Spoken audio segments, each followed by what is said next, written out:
Good morning I love you class 10th UP board.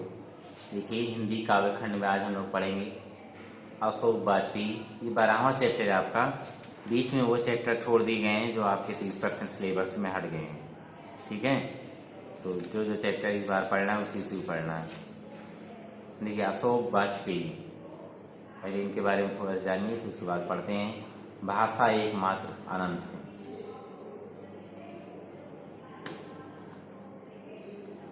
ये अशोक वाजपेयी आधुनिक प्रगतिवादी युग के कवि हैं। ये आप लोगों को हमेशा बताया जाता है कि कौन किस युग का कवि है, उसको आप लोग याद करिए। याद रखिए हिंदी को कितने भागों में बांटा गया है। प्रत्येक भाग के प्रत्येक युग के कवि और लेखकों का नाम, एक एक रचनाएं, दो दो रचनाएं उनको याद रखनी है। ये आपके एग्जाम के लिए इम्पोर्टेंट है। तो देखिए क्या है, अशोक वाजपेयी आधुनिक प्रगतिवादी कविता की सशक्त हस्ताक्षर हैं। इनका जन्म 16 जनवरी सन 1941 ईस्वी को दुर्ग, मध्य प्रदेश, जो अब छत्तीसगढ़ में है, छत्तीसगढ़ राज्य में हुआ था। इन्होंने अपनी कविताओं में आधुनिक जीवन की कठोर वास्तविकता का चित्रण किया है। आधुनिक जीवन यानी अब आधुनिकता में जीवन कितना कठोर हो गया है, ये इनकी कविताओं में देखने को मिलती है। इनके काव्य की यह सर्वप्रमुख विशेषता है, इनके काव्य की यह सर्वप्रमुख विशेषता है कि इन्होंने जीवन का यथार्थ चित्रण तो अवश्य किया है। इन्होंने जीवन का यथार्थ चित्रण तो अवश्य किया, किंतु उसमें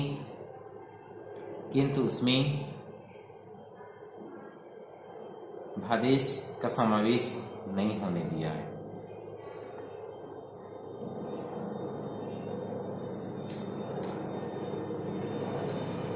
देखिए अशोक वाजपेयी समकालीन हिंदी साहित्य के एक प्रमुख साहित्यकार हैं। समकालीन हिंदी साहित्य के एक कार्य, इनका रचनात्मक व्यक्तित्व बहुपक्षीय दिखाई देता है। देखिए इनकी प्रमुख रचनाएं हैं, पढ़ लेते हैं। इनकी प्रमुख कृतियां या रचनाएं इस प्रकार हैं। अभिन्यो, उम्मीद का दूसरा नाम, कहीं नहीं वहीं, कुछ रफू कुछ थिगड़े, दुख चिट्ठी सा, पुरखों की परछी में धूप, शहर अब भी संभावना है, अपनी आसन्न प्रसवा माँ के लिए, अध पके अमरूद की तरह पृथ्वी, एक खिड़की, एक बार जो, कितने दिन और बचे हैं, कितने दिन और बचे हैं, कोई नहीं सुनता, गाढ़े अंधेरे में, चींटी, चीख, ज्वर जोत, ये इनकी तमाम एक ढेर सारी रचनाएं हैं। इसको आप लोग अच्छे से पढ़ेंगे। भाषा एवं शैली क्या है। अशोक वाजपेयी निष्ठा और आत्मीयता के कवि हैं, सार्वजनिकता के नहीं। जिस शब्द की अदम्यता और पवित्रता में विश्वास रखते हैं, इन्होंने साहित्यिक खड़ी बोली का इस्तेमाल किया है। इनकी शैली आतुकांत और छंदमुक्त है। इनकी कविताओं के मुख्य केंद्र मनुष्य की जिजीविषा, उसका रहस्य, उसका हर्ष विषाद रहे हैं। इन्होंने अपने काव्य में माता पिता, प्रेमिका, बाल सखा, बेटी बेटा, बहू के संबंधों को अपने संसार में समेटा है, जिसमें छंदमुक्त तुकांतहीन शैली का प्रयोग किया है। साहित्य में स्थान की बात की जाए तो प्रगतिवादी कविता के प्रसिद्ध कवि अशोक वाजपेयी ने वर्तमान समय के कटु सत्य को कविता के रूप में नियोजित किया है। प्राचीन परंपरा से शक्ति अर्जित कर अपने काव्य को उत्कृष्टता प्रदान की, इसलिए वे आधुनिक काव्य में बहुत महत्वपूर्ण स्थान रखते हैं। देखिए क्या दिया हुआ है, भाषा एकमात्र अनंत। भाषा एकमात्र अनंत।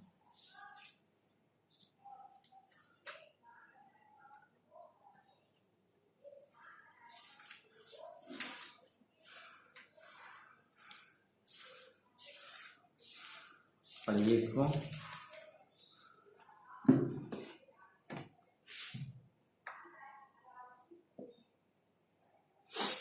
देखिए कह रहे भाषा एकमात्र अनंत, इसको पढ़िए। कह रहे फूल झरता है, फूल शब्द नहीं, फूल झरता है, फूल शब्द नहीं, बच्चा गेंद उछालता है सदियों के पार, सदियों के पार, लोकती है उसे एक बच्ची, लोकती है उसे एक बच्ची। झरता है माने गिर जाता है, झरता है माने गिर जाता है, एक मात्र मतलब केवल एक, सदियों मतलब शताब्दियों, लोकती है माने देखती है, पद माने कविता या गीत, दलाल माने देखिए फूल झड़ता है। कवि क्या कहता है, कह रहे हैं फूल विकसित होने अर्थात खिल जाने के कुछ समय पश्चात मुरझाकर डाली से गिर जाता है, कह रहे फूल झड़ता है। क्या कह रहे हैं कि फूल विकसित अर्थात खिल जाने के कुछ समय पश्चात मुरझाकर डाली से नीचे गिर जाता है। ये बात हम लोग भी जानते हैं, आप लोग भी जानते हैं, सब लोग जानते हैं कि फूल जब खिल जाता है कुछ दिनों पश्चात वह मुरझाकर फिर से नीचे गिर जाता है। उसी के साथ जैसे वह नीचे गिरता है उसी के साथ उसके रूप, रस, गंध आदि भी समाप्त हो जाते हैं। जैसे ही वो नीचे गिरा तो उसका रंग, रूप, गंध सब कुछ क्या हुआ, समाप्त हो गया फूल का। इस फूल का संपूर्ण अस्तित्व समाप्त हो जाता है, इस फूल का संपूर्ण अस्तित्व समाप्त हो जाता है। फूल शब्द की भांति अनंत अजर अमर नहीं है, जिस प्रकार शब्द अजर अमर है, शब्द का अंत नहीं है, उस प्रकार फूल बिल्कुल नहीं है। क्योंकि शब्द एक बार विकसित हो जाने के पश्चात वह अमर हो जाता है, क्योंकि शब्द अगर एक बार विकसित हो गया, एक बार वह कहीं लिख दिया गया तो फिर उसे कोई मिटाने वाला नहीं है, वह सदैव के लिए अमर हो जाता है। उसके रूप, रस, गंध में किसी प्रकार की कोई कमी नहीं आती है। किसके? शब्द के। शब्द के रूप, रंग, रस में, गंध में किसी प्रकार की कभी कोई कमी नहीं आती है, बल्कि क्या कह रहे हैं, बल्कि समय के साथ उसकी अभिव्यंजना शक्ति में, बल्कि समय के साथ उसकी अभिव्यंजना शक्ति में और वृद्धि होती जाती है, क्योंकि उसका नित्य नए नए अर्थों में प्रयोग किया जाता है। ये कह रहे हैं कि समय के साथ साथ शब्द की शक्ति और क्या होती है, बढ़ती जाती है। और क्यों बढ़ती जाती है? क्योंकि उसके नए नए अर्थ रोज आते जाते हैं, नए नए रोज अर्थ प्रयोग किए जाते हैं, इसलिए उस शब्द की शक्ति जो है डेली बढ़ती चली जाती है। देखिए, बच्चा गेंद उछालता है सदियों के पार, बच्चा गेंद उछालता है सदियों के पार, लोकती है उसे एक बच्ची। क्या कह रहे हैं? कवि कहते हैं कि संसार की सभी वस्तुएं और क्रियाएं, संसार की सभी वस्तुएं और क्रियाएं कुछ पलों के लिए है, क्षण भर के लिए है। कुछ पलों, 2-4 दिन, वर्षों तक ही इस संसार में अस्तित्व में रहती हैं। कुछ पल 2-4 दिन रहेंगी, महीना, 2 महीना, साल, 2 साल, या 10 साल, 50 साल, 60 साल, 70 साल। कह रहे हैं एक न एक दिन तो इनका नष्ट होना ही है। कह रहे हैं कुछ पलों अथवा वर्षों तक ही उनका अस्तित्व इस संसार में रहता है। कुछ समय पश्चात ये सभी पूर्णतः यहाँ से समाप्त हो जाते हैं। जैसे यदि कुछ समय पश्चात सभी पूर्णतः समाप्त हो जाते हैं।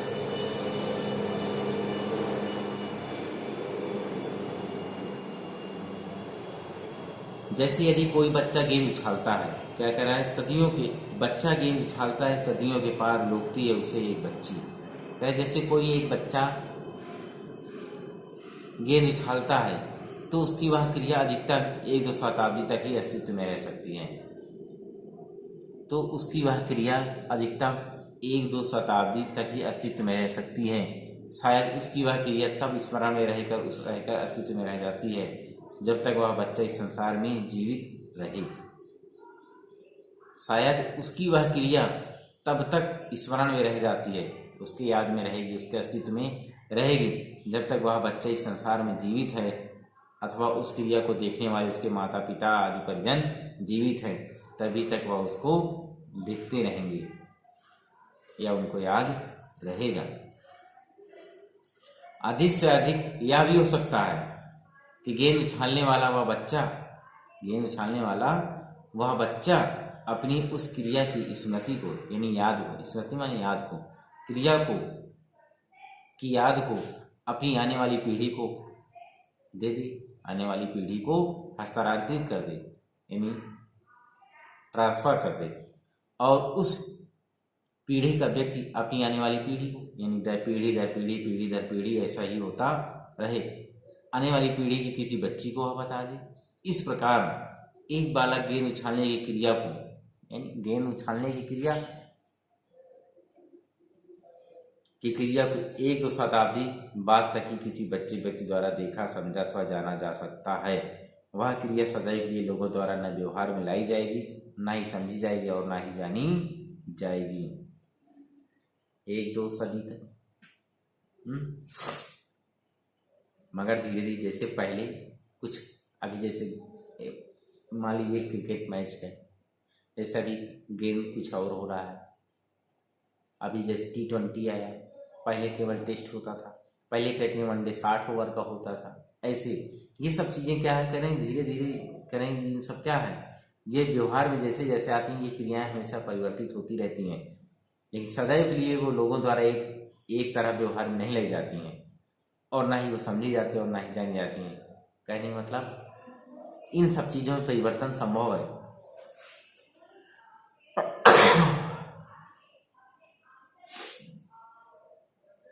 इन सब चीज़ों में परिवर्तन संभव है और परिवर्तन होता भी रहता है। जैसे एक बच्चा गेंद की उछालने की क्रिया को जानता है, शायद वह उसे तब तक जाने जब तक उसका जीवन रहे या उसके कोई परिजन रहे। कह रहा है कि उसके परिजन नहीं तब तक ये क्रिया जानते हैं, ये इस क्रिया को याद करते हैं, स्मरण करते हैं और जानते हैं। अगर इस प्रकार ये नहीं होता है तो जो बालक की यह क्रिया गेंद उछालने की क्रिया जानता है, फिर उसके बच्चे जानते हैं, और फिर वह उसके बच्चे से उसके बच्चे से बच्चे से उसके बच्चे, ऐसे यानी पीढ़ी दर पीढ़ी ये क्रिया जानने वाली क्रिया चलती रहती है। वही कह रहा है, ये कब तक चलेगी? बहुत हो गए 1 शताब्दी तक, 2 शताब्दी तक, शताब्दी नहीं 100 वर्षों तक, 200 वर्षों तक चलेगी। और क्या चलेगी? कभी न कभी तो कोई ना कोई परिवर्तन होगा ना, जैसे होता है हमेशा से आया है। जानते हैं परिवर्तन प्रकृति का नियम। देखिए आगे बूढ़ा गाता है एक पद, बूढ़ा गाता है एक पद, दोहराता है दूसरा बूढ़ा, दोहराता है दूसरा बूढ़ा, भूगोल और इतिहास से परे, भूगोल और इतिहास से परे, किसी दलान में बैठा हुआ, किसी दलान में बैठा हुआ। फिर से देखिए, बूढ़ा गाता है एक पद, बूढ़ा गाता है एक पद, दोहराता है दूसरा बूढ़ा, भूगोल और इतिहास से परे, भूगोल और इतिहास से परे, किसी दलान में बैठा हुआ। कह रहा है मगर शब्द की प्रवृत्ति ऐसी नहीं होती है गेंद की तरह, इसकी क्रिया हमेशा भिन्न होती है, सबसे अलग होती है। वह इतिहास और भूगोल की सीमाओं से अलग है, वह इतिहास और भूगोल की सीमाओं से अलग है, क्योंकि वह एक बार अस्तित्व माने के पश्चात कभी इतिहास अतीत नहीं बनता है, कभी इतिहास नहीं बनता है। अगर एक कोई शब्द एक बार आ गया वह कभी भी इतिहास नहीं बनता, सदैव वर्तमान रहता है। ऐसी देश जाति की भौगोलिक सीमाएं उसको अपने बंधन में नहीं बांध सकती हैं। यानी शब्दों को कोई भी देश जाति की या कोई भी भौगोलिक सीमाएं, बाउंड्री कोई किसी को बांध नहीं सकती हैं। इन शब्दों को कोई बांध नहीं सकता या ये शब्द किसी के बंधन में बंध नहीं सकते हैं, परंतु इसका प्रयोग या इसका व्यवहार विस्तार अनंत है। इसका प्रयोग व व्यवहार क्या है? अनंत है। इसके व्यवहार को, इसके प्रयोग को कोई नहीं रोक सकता, वह अनंत है, इसका कोई अंत नहीं है, सर्वकालिक है। उदाहरण के लिए जैसे अभी पढ़ा हूं ना, उदाहरण के बूढ़ा गाता है एक पद, ये उदाहरण के लिए कह रहा है। उदाहरण के रूप में अगर समझा जा सकता है, जैसे उदाहरण के रूप में जैसे आज एक मृत प्राय बूढ़ा, मृत प्राय जो मरासन में जो मरने बहुत बूढ़ा हो गया हो, मरने की स्थिति में, आज एक मृत प्राय बूढ़ा किसी कविता अथवा गीत को गुनगुनाता है, किसी कविता अथवा गीत को गुनगुनाता है, तो उसका वह गीत उसके वृद्धावस्था में मृत्यु पर्यंत तक गाया जाता है। फिर अगर कोई बूढ़ा व्यक्ति है वह कोई कविता गीत को गुनगुनाता है या गाता है तो वो जब तक जिंदा है, जब तक जिंदा रहेगा तब तक उस गीत को गाया गुनगुनाया जाता रहेगा। वह किसी बालक द्वारा गेंद उछालने की क्रिया की भांति किसी अगली पीढ़ी के प्रथम व्यक्ति तक ही सीमित नहीं रहता है, किसी अगले व्यक्ति तक सीमित नहीं रहता है। वह गीत तो एक बार गाए जाने के पश्चात भले उसे किसी पीढ़ी के अंतिम व्यक्ति बूढ़े ने गाया हो, वह प्रत्येक देश काल अर्थात भूगोल की सीमाओं से परे होकर ऐसे गीत जो हैं वो भूगोल की सीमाओं से परे होते हैं, यहाँ से निकलकर संसार में कोने कोने तक फैल जाते हैं। फिर उसे पीढ़ी के अंतिम, फिर प्रत्येक पीढ़ी के अंतिम, एक सेकेंड देखिए आगे, कह रहे वह प्रत्येक देश काल अर्थात भूगोल की सीमाओं से अलग होते हैं, परे होते हैं, उनसे इनसे कोई लेना देना नहीं होता है। किसी पीढ़ी के अंतिम व्यक्ति चाहे बूढ़े ने गाया हो चाहे जो व्यक्ति गाया हो, कह रहा है कि ये पीढ़ी के अंतिम बूढ़े व्यक्ति द्वारा उसी प्रकार अपने दलान में बैठकर गाया गाचा जाता है, वह अपने दलान में बरामदे में बैठकर उस प्रकार गाया जाता है जिस प्रकार उसे पहली बार किसी बूढ़े द्वारा गाया था। जिस प्रकार उस गीत को किसी अन्य व्यक्ति ने, किसी अन्य बूढ़े व्यक्ति ने गाया था, उसी प्रकार आने वाली पीढ़ियों में, या ये कहेंगे और आने वाली पीढ़ियों में जो भी व्यक्ति है वो उसी प्रकार उस गीत को अपने बरामदे में बैठकर गाता रहे। यानी ये गीत क्या है? शब्द है। क्या है? गीत शब्द है। वही कह रहे हैं कि इन शब्दों द्वारा रचित इन गीतों को एक बूढ़ा व्यक्ति आज गाता है। एक बूढ़ा व्यक्ति अगर आज गाता है, जरूरी नहीं है कि उस बूढ़े व्यक्ति का बच्चा ही अगली बार गाए, ऐसा नहीं है। कह रहे हैं कि ये सीमाओं से, भौगोलिक सीमाओं से, बंधनों से ये मुक्त होते हैं। क्या होते हैं? मुक्त होते हैं, ये बंधन में बंधे नहीं रहते हैं। इसको आप लोगों ने कहें, इस गीत को, इस कहानी को, या कहें इन शब्दों को कोई भी व्यक्ति अपनी बरामदे में, अपने दालान में बैठा हुआ कोई बूढ़ा व्यक्ति कहीं ना कहीं गुनगुनाता है, गाता रहता है। जैसे गीत है, गाना आप लोग सुनते होंगे, क्या गीत या उन शब्दों को क्या सिर्फ एक ही व्यक्ति पढ़ता है या सुनता है या जानता है? क्या आप लोगों ने गाना सुनते हैं, क्या एक ही लोग सुनते हैं सिर्फ गाना? नहीं। कह रहा है ये गाना बंधनों से मुक्त है। कोई भी इसको कह रहा है ये एक बार अमर हो गए तो अमर हो गए, ये शब्द एक बार अमर हो गए तो अमर, इनको फिर कभी मिटाया नहीं जा सकता है, इनकी क्रियाओं को कभी बदली नहीं जा सकता। आप लोगों ने आजकल सुना होगा पुराने गीतों को नए म्यूजिक में डालकर बढ़िया बना दिया जाता है, लेकिन आपको अच्छे भी लग रहे होंगे क्योंकि आप आज की पीढ़ी के, लेकिन जो पुराने ज़माने के लोग हैं वो, उनको बहुत बेकार लगता है।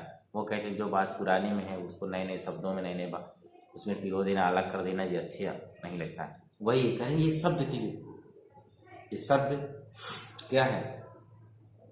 खैर ये शब्द जो है आने वाली पीढ़ी हो, सदी हो, शताब्दी हो, 100, 200, 400 वर्ष हो, हमेशा ये शब्द क्या रहेंगे? याद रहेंगे और अमर रहेंगे। ये कभी मिटने वाले नहीं है, ये सदैव। वही तो कह रहा है कोई बूढ़े व्यक्ति द्वारा ये गाया गया था। क्या इस प्रकार वह गीत कभी भी इतिहास अतीत नहीं बनता है, कभी भी इतिहास अतीत नहीं बनता है। कभी ऐसा हुआ था नहीं, जो बातें बीत चुकी हैं उनको लिख दिया गया, वो क्या है? इतिहास है। लेकिन जो चल रहा है वर्तमान में, जिसका चलन प्रतिदिन चलता रहता है, वो इतिहास नहीं होता है। जो अतीत होता है वो इतिहास होता है, लेकिन जो अतीत कभी है ही नहीं तो वो इतिहास कहेगा। कह रहा है कि यह उन सीमाओं से परे जाकर सदैव वर्तमान रहता है। कह रहे ऐसे ये शब्द जो हैं सीमाओं से परे हैं और ये सदैव क्या रहते हैं? वर्तमान रहते हैं। ये कभी भी इतिहास या अतीत कभी बनते नहीं है। देखिए आगे,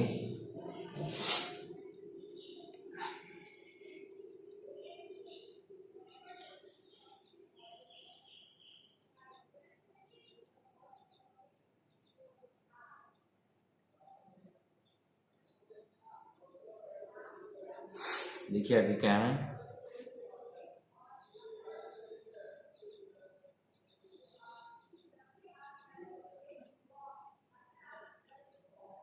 ना बच्चा रहेगा ना बच्चा रहेगा ना बूढ़ा रहेगा, ना बच्चा रहेगा ना बूढ़ा, ना गेंद ना फूल ना दालान।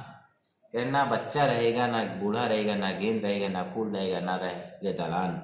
रहेंगे फिर भी शब्द, और रहेगा तो क्या, सिर्फ शब्द। भाषा एकमात्र अनंत है।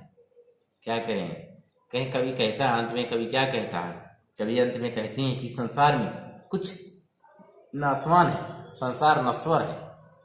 यानी संसार में जो चीज़ें आई हैं वह एक न एक दिन उसको नष्ट होना है। अगर कोई एक चीज़ है जो नहीं नष्ट होती है, जिसको नहीं नष्ट होना, तो वह क्या, भाषा, शब्द। अरे एक दिन वह गेंद उछालने वाला बच्चा, अरे एक दिन ऐसा होगा कि वह गेंद उछालने वाला बच्चा नहीं रहेगा, न गीत गाने वाला बूढ़ा व्यक्ति रहेगा, न तो वो गेंद रहेगी, न तो फूल रहेगा, और ना ही वह दालान यानी बरामदा रहेगा जिसमें बैठकर बूढ़ा व्यक्ति गाना गाया करता था। कह रहा फिर भी गीत के रूप में कहे गए शब्द, लेकिन कह रहा फिर भी उसके गाए हुए शब्द, गीत के रूप में गाए हुए उसके शब्द सदैव वर्तमान बने रहेंगे। यानी ना तो बूढ़ा रहेगा, ना बच्चा रहेगा, ना गेंद रहेगा, ना फूल रहेंगे, कोई नहीं रहेगा, लेकिन उस बूढ़े व्यक्ति द्वारा गाया हुआ गीत शब्द जो सदैव वर्तमान बना रहेगा। क्योंकि शब्द अर्थात भाषा कभी मरती नहीं है, क्योंकि शब्द या भाषा कभी मरती नहीं है। वह अजर है, अमर है, वह अजर है, अमर है, अनंत है। वह अजर है, अमर है, अनंत है। संसार में केवल भाषा सभी अनंत और अमर है, से सभी कुछ नाशवान है। क्या कह रहे हैं कि संसार में केवल भाषा इन सब भी अनंत है, यही अजर है, यही अमर है, बाकी सब कुछ नश्वर है, नष्टवान है। एक न एक दिन सबको नष्ट हो जाना है। न तो धन दौलत और ना ही मनुष्य, ना फूल ना गेंद, जो कुछ भी है सबको एक न एक दिन ये सब नष्ट होना है। यानी ध्वनि क्या है, अमर है। बहुत अच्छा चैप्टर रहा। देखिए ये आपका भाषा एकमात्र अनंत समाप्त हो गया है। ठीक है, इसमें एक और शीर्षक दिया हुआ है, युवा जंगल। क्या दिया हुआ है, युवा जंगल। बहुत अच्छा चैप्टर लग रहा है, इसलिए मैं आपको युवा जंगल भी पढ़ा देता हूँ। ठीक, युवा जंगल तो खैर आपके सिलेबस में इस बार नहीं है, लेकिन फिर भी मैं इसके बारे में थोड़ा बता देता हूँ, बहुत अच्छा लग रहा है। देखिए, एक युवा जंगल मुझे अपनी हरी उंगलियों से बुलाता है। एक युवा जंगल, लेकिन एक चीज और, आप लोग भाषा एकमात्र अनंत अभी जो पढ़े हैं, और अशोक वाजपेयी का जीवन परिचय और उनकी रचनाएं, ये आपको पहले सुनिए कॉपी में, नोट्स में क्या क्या आपका होमवर्क क्या है। अशोक वाजपेयी का जीवन परिचय, उनकी रचनाएं, ये आपका होमवर्क है। ठीक, जो अभी तक करते आ रहे हैं। भाषा एकमात्र अनंत है, इसमें का आप लोगों को संदर्भ, प्रसंग सहित व्याख्या और काव्य सौंदर्य लिखना है। ये आपका होमवर्क है, इसको आपको कंप्लीट करना ही है। क्या क्या लिखना है, संदर्भ, प्रसंग, व्याख्या और काव्य सौंदर्य, और नीचे एक पीछे तरफ एक चीज और दिया है, काव्य सौंदर्य बोध। क्या दिया है, काव्य सौंदर्य बोध, ये भी आपको करना है। ठीक, तो आइए आप देखते हैं युवा जंगल। इसको युवा जंगल में नहीं करना है, इसको बस केवल समझना है, पढ़ना है। एक युवा जंगल मुझे अपनी हरी उंगलियों से, एक युवा जंगल। देखिए पहले ये जंगी समझिए, इसमें कवि बताना क्या चाहता है। इस काव्यांश में, या ये कहें कि इस पंक्ति में कवि ने हरे युवा जंगल को एक प्रेरणा स्रोत के रूप में प्रस्तुत करके जीवन से निराश मानव में आशा और उत्साह का संचार करने का प्रयत्न किया है। साथ ही जंगलों के विनाश की पीड़ा को, साथ ही जंगलों के विनाश की पीड़ा को एक पेड़ के द्वारा व्यक्त करते हुए उनके संरक्षण की आवश्यकता पर बल दिया है कि जंगल किस प्रकार आज जंगल नष्ट किए जा रहे हैं। वही कह रहे हैं कि एक पेड़ के द्वारा व्यक्त किया जा रहा है कि उनके संरक्षण की, देखभाल की आवश्यकता कितनी है, उनको बचाना कितना आवश्यक है। एक युवा जंगल मुझे अपनी हरी उंगलियों से बुलाता है, मेरी सिराओं में हरा रक्त बहने लगता है, आंखों में हरी परछाइयां फिसलती हैं, कंधों पर एक हरा आकाश ठहरा है, होंठ मेरे एक हरे गान में कांपते हैं। एक कवि क्या कहते हैं,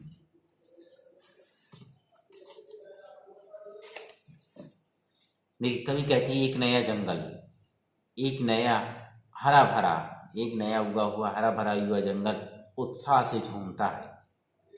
एक नया नया अभी जंगल है, ये युवा है जिसमें नया उत्साह भरा हुआ है और वह झूम रहा है। आकाश को छू लेने को लालायित भरी टहनी रूपी अंगुलियों से वह मुझे अपनी ओर बुलाता है।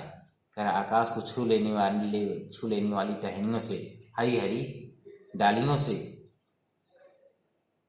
हरी हरी टहनी रूपी अंगुलियों से वह मुझे अपनी ओर बुलाता है। शायद मुझे अपने जैसा हरा भरा जीवन रस से वह परिपूर्ण बनाने के लिए। शायद वह क्या कर रहा है, मेरी सिराओं में हरा रक्त बहने लगा, आंखों में हरी परछाइयां फिसलती हैं। शायद वह मेरे जीवन को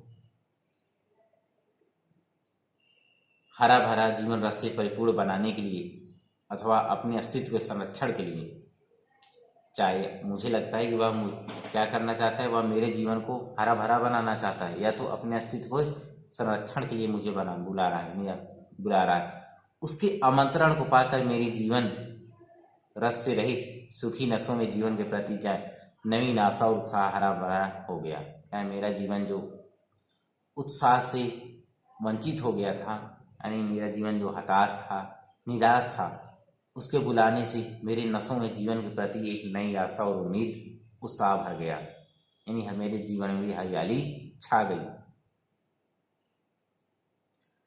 लगता है मेरी आंखों में सुगंध सुनहरे भविष्य के सपनों के प्रतिबिंब उभरने लगे। उसको देखकर लगता है कि मेरी आंखों में सुगंध सुनहरे भविष्य दिखाई देने लगे हैं।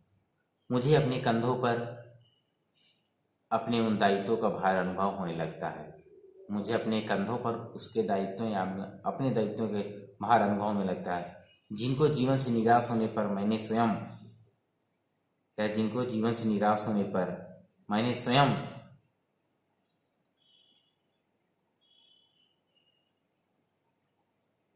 से दूर छिटक दिया था।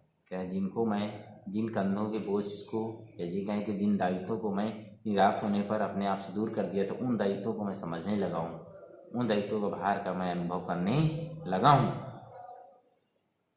जीवन में निराशा के कठोर सूखे से जड़ हो चुके मेरे होंठ की जो हरियाली रूपी हंसी गायब हो गई थी। क्या कह रहे हैं कि मेरे होंठों की जो हंसी गायब हो गई थी, कह रहे होंठों पर मेरे मुस्कान बिखेरती हुई जीवन का नवगीत गाने के लिए वह मुझे प्रेरित कर रही। कौन? युवा जंगल।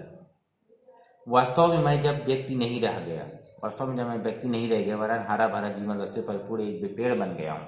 क्या बन गया हूँ? पेड़ बन गया हूँ, जो उत्साह रूपी हरी पत्तियों की आभा से युक्त है,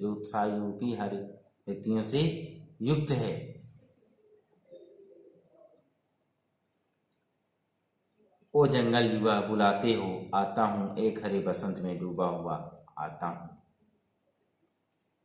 जो उत्साह रूपी हरी पत्तियों की आभा से युक्त है, अरे ओ युवा जंगल, तुम मुझे बुला रहे हो, लो मैं अब तुम्हारे पास आ रहा हूँ। जीवन बसंत के उत्साह, जोश, मस्ती, नई उमंग, नई तरंगों में डूबकर सब प्रकार से प्रफुल्लित सुवसित होकर मैं आ रहा हूँ।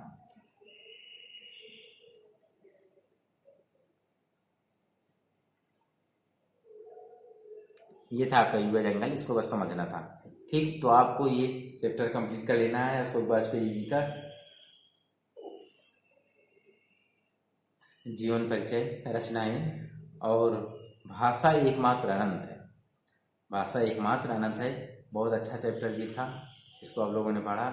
इसका संदर्भ, प्रसंग, व्याख्या सहित और काव्य सौंदर्य क्या क्या लिखना है इसमें, ये होमवर्क है आपका। संदर्भ, प्रसंग, व्याख्या, काव्य सौंदर्य, इसको आप लोगों को कंप्लीट करना है। ठीक है, इसको यहाँ तक कंप्लीट करिए। बाकी अगला चैप्टर, इसमें देखते हैं कितने चैप्टर बचे हैं।